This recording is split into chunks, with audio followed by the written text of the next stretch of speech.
La clase del día de hoy es un poquito larga, así que no me voy a detener mucho, sino que vamos a comenzar con las explicaciones y tal vez para la siguiente discusión, si hay alguna duda, si hay alguna pregunta, pues ahí la podemos nosotros ir desarrollando.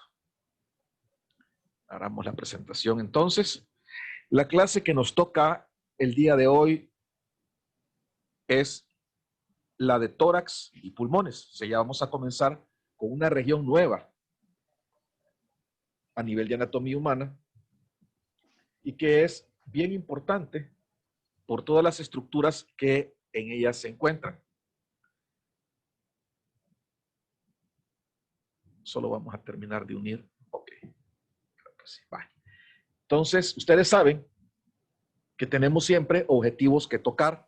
Recuerden, esos objetivos son los que ustedes tienen que estudiar, por favor. Si alguno de estos se queda en el aire, porque acuérdense que nos corta el tiempo, nos come el tiempo, entonces eso no quiere decir que no hay que leerlos, sino que tenemos que estudiarlos todos. Comencemos entonces. ¿Qué es el tórax? El tórax, al igual que las diferentes partes de nuestro cuerpo, es una región específica y especial. En el dibujo podemos ver nosotros en un aspecto lateral la región, toda esta que yo estoy señalando es la región del tórax. Este ya es una vista anterior, ustedes pueden ver acá, que cuenta con estructuras óseas, también cuenta con estructuras musculares que en el dibujo no se aprecian y por supuesto tiene su propia irrigación, inervación, drenaje. Aparte de eso, presenta también unas vísceras importantísimas para nuestra vida. Si definimos tórax, podemos decir que el tórax es la parte del cuerpo que se encuentra situada entre el cuello y el abdomen. Normalmente nosotros utilizamos el término de pecho para referirnos a él, pero esto, a pesar de que es como un sinónimo, no es lo mismo. Aquí podemos hablar también o podemos diferenciar al tórax en una cavidad torácica, que es el espacio que se encuentra dentro del mismo, que tiene forma de un cono truncado, es más estrecha en la parte superior y más amplia en la parte inferior, en donde se continúa con el abdomen.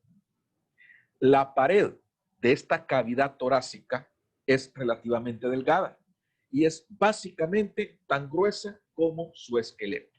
Si nos remitimos al primer dibujo, ustedes podrán ver acá cómo esta región en particular tiene un aspecto de cono truncado. Es como que si yo aquí les dibujara un triángulo, un cono, ¿verdad? Truncado porque no tiene punta, sino que está cortado a nivel de su orificio superior, ¿ya? Y aquí tenemos el orificio inferior. Como pueden ustedes ver en este aspecto lateral y también en el aspecto anterior, tiene un espacio y este espacio es para que dentro de él se ubiquen las llamadas vísceras torácicas. La caja torácica o parrilla costal, que es otra parte más de nuestra región torácica, es aquella que va a estar formada por las estructuras óseas que le dan forma a esta región. ¿Cuáles van a ser esas estructuras? En primer lugar tenemos a las costillas y a sus cartílagos, luego tenemos al esternón y también a las vértebras torácicas. Además, el suelo de esta va a estar formada por el músculo diafragma. El tórax, como les dije también, dentro del mismo o dentro de la cavidad torácica están incluidos órganos importantísimos tanto del sistema respiratorio como del sistema cardiovascular. Por ende, también podemos decir que esta cavidad va a estar dividida en tres grandes espacios. El primero de ellos va a ser un compartimento central denominado mediastino. Y a ambos lados vamos a tener dos espacios que se denominan o que son las llamadas cavidades pulmonares.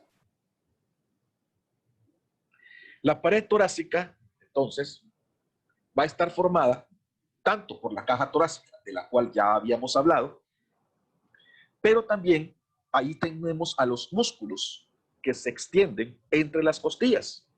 Pero no solamente los que se extienden entre las costillas, sino que también los que están por sobre las mismas. También ahí tenemos a la piel, al tejido subcutáneo y a los músculos y fascias que cubren las caras anterolateral y posterior de esta caja torácica. ¿Cuáles van a ser en sí las funciones de esta región propiamente dicha? Ustedes pueden observar acá que son 4 las funciones principales de la región del tórax. La primera de ellas, y una de las más importantes tal vez, es la protección de órganos vitales. ¿Qué va a proteger la región torácica? Va a proteger a los pulmones y va a proteger al corazón. En segundo lugar, una función importante que tiene es la de resistir las presiones internas negativas. Acordémonos que a este nivel, al estar los órganos principales de la respiración, ahí hay un intercambio, hay una presión que se encuentra interna y una presión externa. Entonces, esta caja resiste esas presiones. De hecho, también, para que se dé el mecanismo de la respiración, se necesita una presión más que viene a partir de otra de las regiones que se encuentra bajo ella, como es la región abdominal. Aparte de eso, la región torácica proporciona inserción al miembro superior. Recuerden hacia dónde van insertados estos. Y por último, también proporciona inserción a muchos de los músculos, tanto de los miembros superiores como del cuello, de la pared anterolateral del abdomen, del dorso y, por supuesto, a los músculos propios de la respiración. Entonces, esas son las funciones del tórax. Habiendo ya definido, habiendo ya establecido cuáles son los componentes de esta región, hablemos un poquito acerca de cada uno de ellos. Y comencemos hablando del esqueleto del tórax. El esqueleto del tórax, como ustedes vieron en la imagen que les coloqué al principio, forma una caja osteocartilaginosa que protege a las vísceras torácicas e incluso a algunos órganos abdominales. ¿Qué estructuras óseas constituyen a este esqueleto? Este esqueleto está constituido por 12 pares de costillas, sus cartílagos asociados, 12 vértebras torácicas con sus discos intervertebrales y al esternón. Estos son entonces los componentes del esqueleto del tórax. Aquí pues tenemos una imagen donde nos muestra esos componentes. Esta es una vista anterior donde ustedes pueden ver acá los 12 pares de costillas en celeste, los cartílagos costales. Por delante ustedes pueden ver al esternón. Por detrás ustedes pueden también visualizar a las 12 vértebras torácicas. Tal vez acá el dibujo no nos muestra o aquí no se aprecian bien sus discos intervertebrales, pero ustedes saben que entre vértebra y vértebra hay un disco y aquí están implícitos también. Entonces, estas son las estructuras que nos van a formar al esqueleto del tórax. Ahora bien, hablemos de cada una de estas estructuras óseas. Aquí vamos a tocar nada más a las costillas y al esternón. No voy a hablar acerca de las vértebras torácicas, porque recuerden ustedes que esas ya las tocamos y las vimos en la clase de columna vertebral. Hablemos de las costillas. Podemos decir que las costillas, tal y como ustedes estaban observando en las imágenes anteriores, son huesos planos, curvos y que constituyen la mayor parte de la caja torácica. Estos huesos, a su vez, son ligeros, son muy elásticos y se pueden dividir en 3 tipos.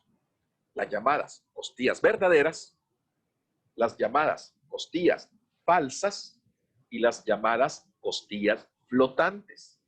Esta división de costillas verdaderas, costillas falsas y costillas flotantes se hace en base a cómo se articulan con el esternón. Ejemplo, las costillas verdaderas, estas se llaman así porque son aquellas que se unen directamente al esternón mediante sus propios cartílagos costales. Estas costillas van desde la primera hasta la séptima. Las costillas falsas, estas se llaman así porque se unen de manera indirecta al esternón mediante un cartílago común y que van desde la octava hasta la 10ª costilla. Por último, tenemos a las costillas flotantes, o llamadas también costillas libres. ¿Estas por qué se llaman así? Porque fíjense que estas no se conectan ni directa ni indirectamente con el esternón, ¿verdad? Por eso es que se llaman flotantes o libres, y son la 11ª y la 12ª costilla. Acá, en este dibujo, podemos nosotros observar de una manera perfecta hasta la 10ª. Las que no vemos y que están por detrás son la 11ª y la 12ª. Estas no se pueden ver porque como no se articulan con el esternón, y también la vista no nos lo permite. Aquí podemos ver que de la 1ª a la 7ª, estas se articulan directamente al esternón a través de un cartílago propio. En cambio, ustedes pueden ver que de la 8ª a la 10ª, miren, estas ocupan un cartílago común, ¿ya? Y la 11ª y la 12ª, pues que no las podemos ver muy bien, pero aquí están. Estas son aquellas que no se articulan al esternón, por eso se llaman flotantes o libres. Las costillas también podemos clasificarlas como típicas o atípicas, y estas las clasificamos dependiendo a su morfología, o sea, a su forma. En el caso de las costillas típicas, son aquellas que poseen rasgos o detalles óseos comunes. Ejemplo, poseen una cabeza, poseen un cuello, poseen un tubérculo, poseen un cuerpo. Estas costillas típicas, al tener en común estos detalles óseos, se consideran así. Así podemos decir que las costillas típicas son de la 3ª a la 9ª. ¿Por qué? Porque tienen detalles óseos o características comunes. En cambio, las costillas atípicas son aquellas que son diferentes a todas las demás y tienen características propias. ¿Se acuerdan? Así como aquellas vértebras típicas que veíamos en la columna vertebral y que no se parecían a las demás. Y así tenemos a la 1ª, a la 2ª, a la 10ª, a la 11ª y a la 12ª, que son costillas que tienen características propias y que se diferencian de las otras. Y por eso es que se llaman atípicas. Esta división o esta clasificación, ¿en base a qué se hace? Se hace en base a la morfología de la costilla, o sea, a la forma que ésta tiene. Aquí podemos ver nosotros, miren, aquí tenemos las costillas típicas y aquí tenemos los aspectos que tienen cada una de ellas, que tiene cabeza, que tiene cuello, que tiene un tubérculo, ya el ángulo, el cuerpo de la misma, ¿verdad? Y cómo se articulan con su cartílago costal. Acordémonos que estas van desde la 3ª hasta la 9ª, entonces tienen aspectos similares o parecidos. En cambio, tenemos acá a las costillas atípicas. Miren, acá tenemos a la 1ª costilla, acá tenemos a la 2ª costilla, acá podemos ver a la 11ª costilla, acá podemos ver a la 12ª costilla. Estas son atípicas, porque si ustedes se fijan, son diferentes a todas las demás. Y para eso aquí, en el dibujo también, nos ponen a una costilla típica, que es la 8ª. Ustedes se fijan que la 8ª que tiene una cabeza, tiene un cuello, tiene un tubérculo, tiene un cuerpo, ¿verdad? Que es característica de todas las demás. Pero si ustedes se fijan, miren, la 1ª, la 2ª, la 11ª y la 12ª son totalmente diferentes a esta costilla típica. Algunos pueden tener algunos detalles o algunas características muy similares, pero no los cumplen todos. Por eso es que son atípicas. Luego, tenemos al esternón. El esternón, como ya vimos en imágenes anteriores, vamos a ver después, es un hueso plano y alargado que forma la parte central, o sea, la porción anterior de la caja torácica. Este consta de 3 porciones. El manubrio, que es su porción superior, más ancha y más gruesa. El cuerpo, que es su porción intermedia y que es larga y estrecha. Y el proceso sifoides, que es la porción más inferior, más pequeña y variable. ¿Cómo se mira? Acá tenemos al esternón, miren.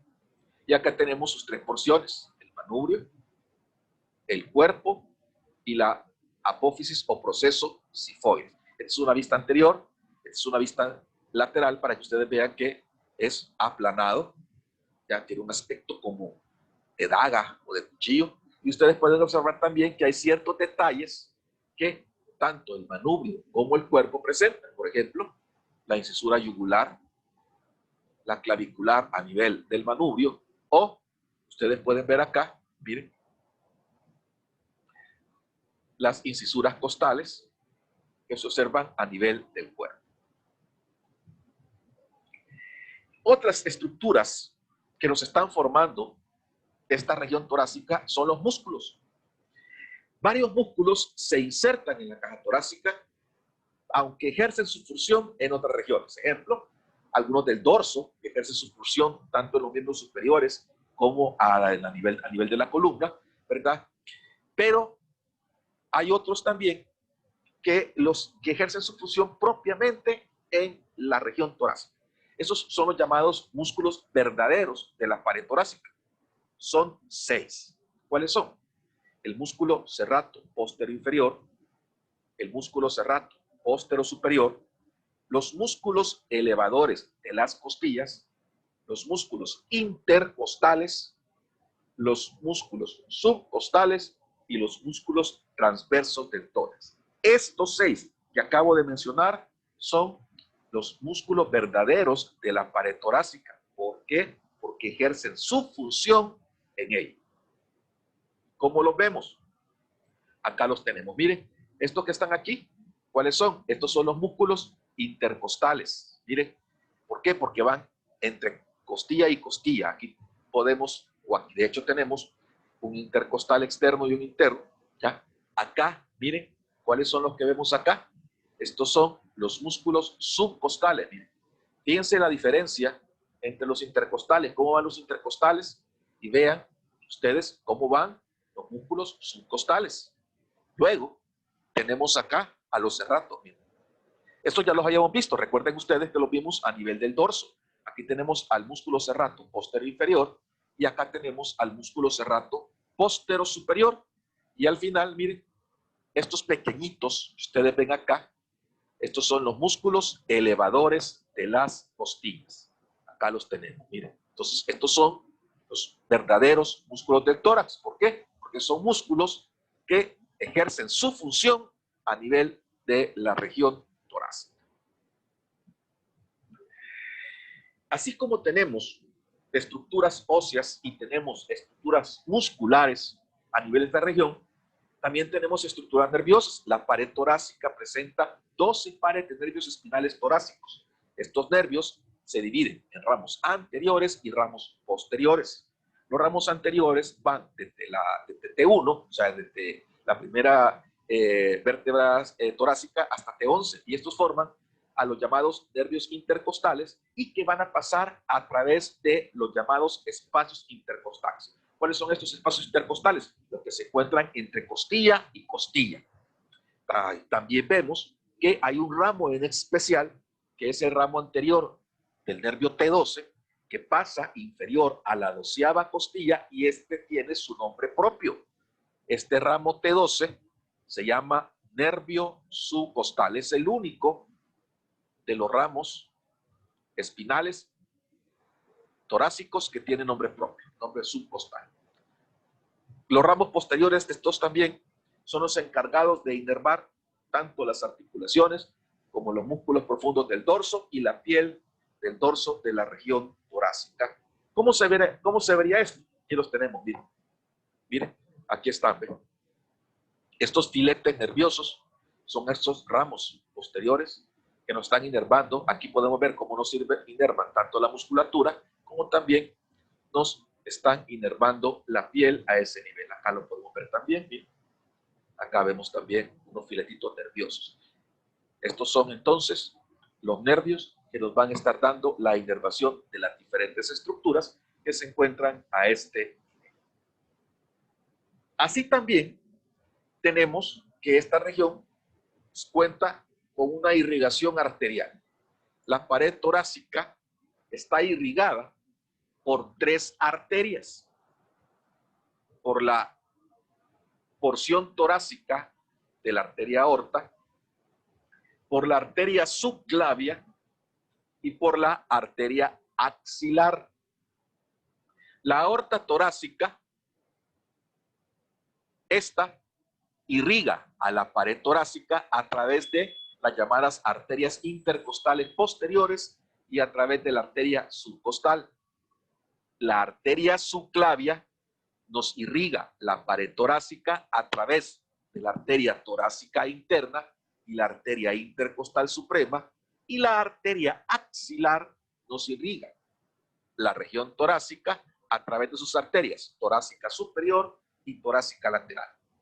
En síntesis, las tres arterias que nos irrigan la pared torácica o la región torácica son la porción torácica de la arteria aorta, la arteria subclavia y la arteria axilar. Por supuesto, de ellas derivan las ramas que ya directamente están irrigando esta región.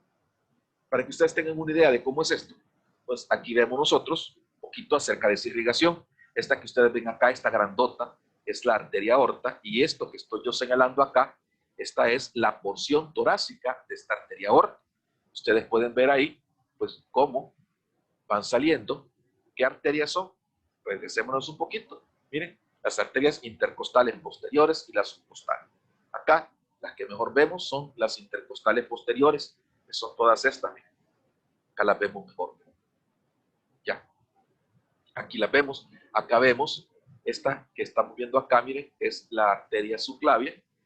Acá vemos las ramas. Y acá, este pedacito que vemos aquí, es la arteria axilar. De esta no podemos observar detenidamente las ramas que nos están irrigando la región torácica, pues, pero ustedes ya saben cuáles son y saldrían a este nivel más o menos.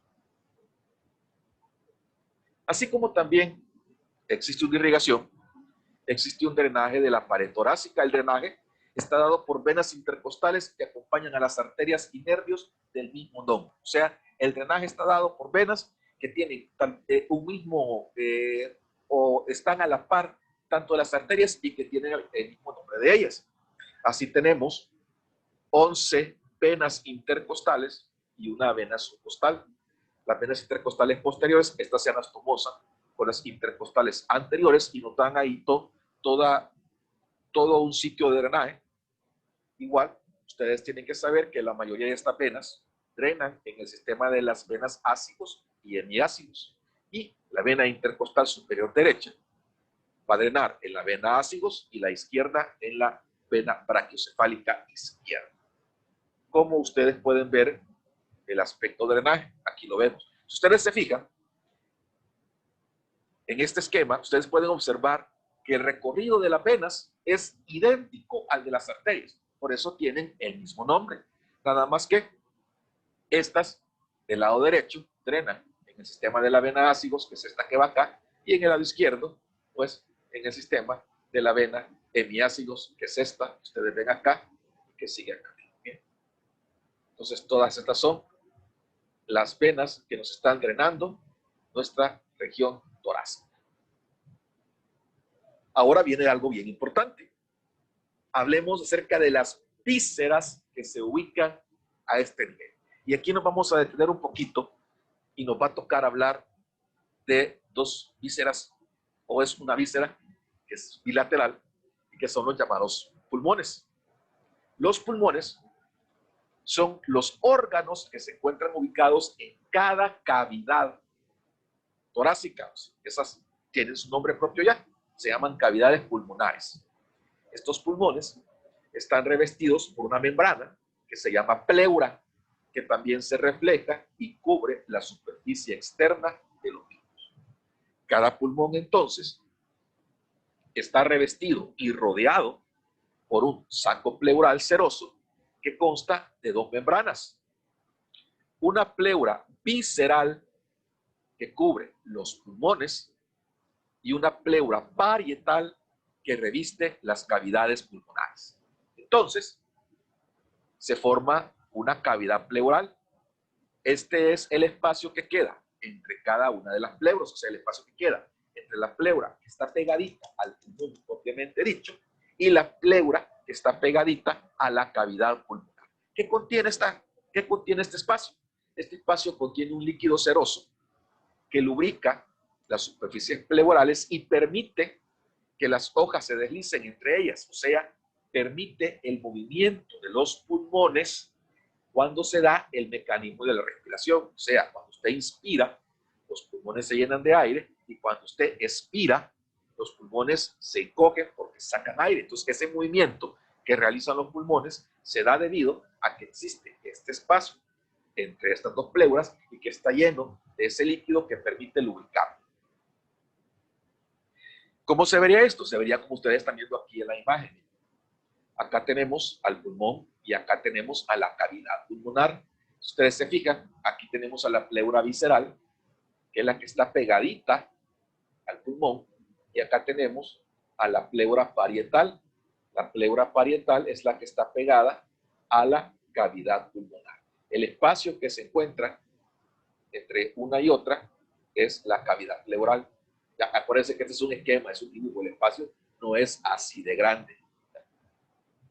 Este lado tenemos un pulmón colapsado y miren cómo queda bien grande el espacio. Pero este pulmón es anormal, está colapsado. Este es el que vemos de manera normal. Ahora, según la posición en donde se ubique la pleura parietal, o sea, la que está pegada a la cavidad pulmonar, puede dividirse en varias porciones. Así tenemos que esta pleura puede dividirse en una porción costal, en una porción mediastínica, en una porción diafragmática y en una porción cervical, según la posición donde se ubique. ¿Qué vemos acá en el dibujo? La que vemos acá en el dibujo es a la pleura cervical, miren, esta. ¿Por qué? Porque está ubicada en la parte superior o en la pequeña cúpula que forma el pulmón a nivel cervical. Ya, toda esta sería la pleura costal. ¿Por qué? Porque está cercana a las costillas. Aquí, por el corte, ustedes no pueden ver, pero las costillas irían acá. Entonces, acá estaría, o está, la pleura costal. ¿Cuál va a ser la pleura mediastínica? La pleura mediastínica va a estar ubicada a este nivel.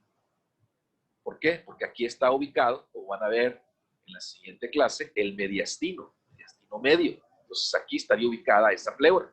Y la pleura diafragmática es la que está ubicada a este nivel. ¿Por qué? Porque aquí se encuentra un músculo, el músculo diafragma. Es el principal músculo respiratorio. Entonces, aquí está ubicada esa pleura. Y seguimos hablando de los pulmones. Podemos repetir que son los órganos vitales de la respiración. En un individuo en vivo, los pulmones son ligeros, son blandos y son esponjosos. Están separados uno del otro por el mediastino medio y a ambos se les describe un vértice, una base, 2 o 3 lóbulos, 3 caras y 3 bordes. Es importante también saber que el pulmón derecho presenta una fisura oblicua y una horizontal que lo divide en 3 lóbulos, uno superior, uno medio y uno inferior, y que es más grande que el izquierdo. En cambio, el pulmón izquierdo, este tiene una sola fisura, la fisura oblicua, que lo divide nada más en 2 lóbulos, uno superior y uno inferior, y que además su borde anterior presenta una profunda incisura cardíaca. ¿Por qué? Porque el corazón está más tirado al lado izquierdo y se mete un poquito dentro de este pulmón, y que su lóbulo inferior presenta una prolongación anterior en forma de lengua y que se llama língula. ¿Cómo se mira esto? Miren, aquí tiene una visión de los pulmones. Ustedes pueden ver, aquí está el pulmón derecho, aquí tenemos el pulmón izquierdo y aquí en medio el mediastino que contiene el corazón. Ustedes pueden ver que el pulmón derecho presenta 2 fisuras, una fisura horizontal, una fisura oblicua, 3 lóbulos, un lóbulo superior, un lóbulo medio y un lóbulo inferior. Es más grande que el pulmón izquierdo. El pulmón izquierdo solo presenta una fisura, la fisura oblicua, y 2 lóbulos, uno superior y uno inferior, pero presenta una gran incisura, la incisura cardíaca, que es esta.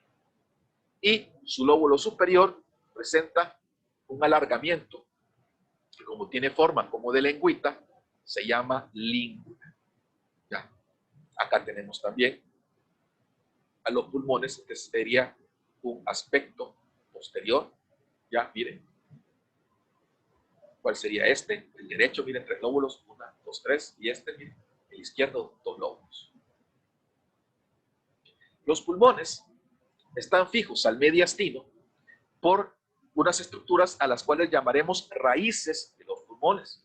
Estas raíces se encuentran formadas por ciertas estructuras que entran o salen de los mismos. Así tenemos que las raíces pulmonares van a estar formadas por los bronquios y por los vasos bronquiales asociados, siendo su disposición la siguiente. La arteria pulmonar va a ser siempre superior, las venas pulmonares pueden ser superiores o inferiores, y el bronquio principal siempre va a estar ubicado en el centro. Entonces, esas son las estructuras que van a formar la raíz pulmonar, que es la estructura que los va a fijar. Pero también tenemos una región más o un área, el hilio del pulmón. Esta es un área en forma de cuña en la cara media estínica de cada pulmón, por la cual estas estructuras que forman la raíz entran y salen del hilio. Entonces, este hilio podemos decir que es como una puerta abierta. Ya es una región, es un espacio. ¿Cómo veríamos esto? Miren, acá está, ¿ven? Todo esto, donde está el señalador, esta es la raíz del pulmón. Y toda esta área es el hilio. Aquí tendríamos al pulmón derecho y aquí tenemos al pulmón izquierdo. Si ustedes se fijan, esto que estamos viendo acá, lo que estoy señalando, es lo mismo que está aquí, en la raíz. Ustedes pueden ver cómo tenemos, miren, a las arterias pulmonares superior, al bronquio central y a las venas, que pueden ser superiores e inferiores. Igual podemos observar la raíz del pulmón izquierdo, miren, bronquio principal, central, miren, arteria superior y las venas, que pueden ser superiores e inferiores. Otra cosa importante que hay que describir es al árbol traqueobronquial. La vía respiratoria sublaríngea constituye la llamada tráquea y al árbol bronquial. La tráquea, como sabemos, está situada en el mediastino superior, ya lo van a ver más adelante, y se bifurca a nivel de un plano transverso del tórax. Exactamente a nivel del ángulo del esternón. ¿En qué se bifurca? Se bifurca en dos bronquios principales. Cada uno de ellos, pues que va para cada uno de los pulmones. El bronquio principal derecho también, fíjense, es más ancho, más corto y más vertical que el izquierdo. El izquierdo, por su parte, pasa inferiorlateralmente al arco de la aorta y es anterior al esófago. Dentro de los pulmones, estos bronquios principales se ramifican de manera constante en bronquios lobares y luego en bronquios segmentales. Ese es el llamado árbol traqueobronquial, es lo que estamos viendo acá. Miren, miren, acá tenemos la tráquea, acá tenemos los dos bronquios. Miren la diferencia entre el derecho y el izquierdo, ¿ya?